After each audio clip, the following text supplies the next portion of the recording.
So after a few days of general cleaning and having the bottom paint done, it was finally time to climb into the engine room and do a little maintenance. The first jobs we decided to tackle was changing out the raw water pump impeller and cleaning up the fuel system.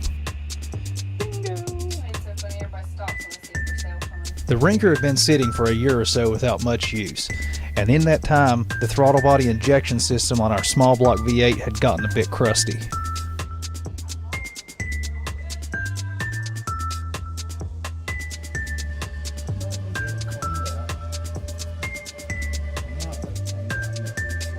That brown goo coming off the bottom of the injector is gasoline varnish.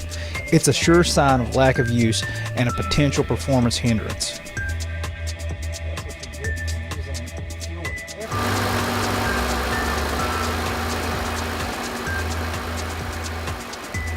In my opinion, throttle body fuel injection is only marginally better than the carburetor, but at least with a little cleaning and a big dose of fuel injection system cleaner, we were able to improve the spray pattern and smooth out the performance of the engine.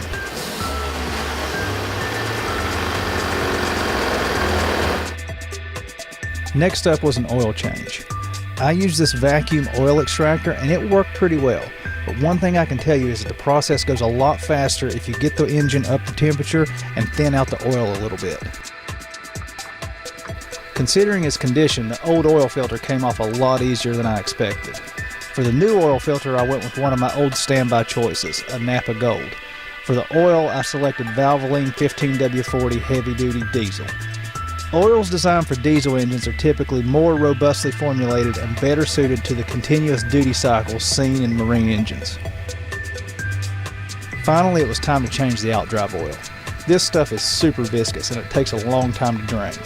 I was really happy to see that the magnetic tip on the drain plug was free of metal particles. It appears that our Bravo 3 outdrive is in really good shape.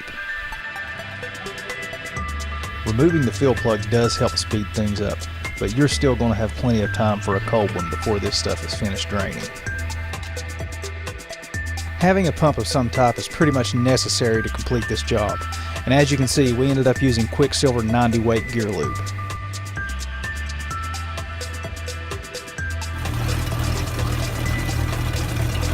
The last step was a test run in the driveway to ensure that we didn't have any leaks.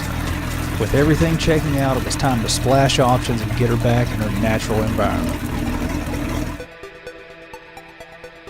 Next up, we tackle a few more maintenance issues and launch the Rinker.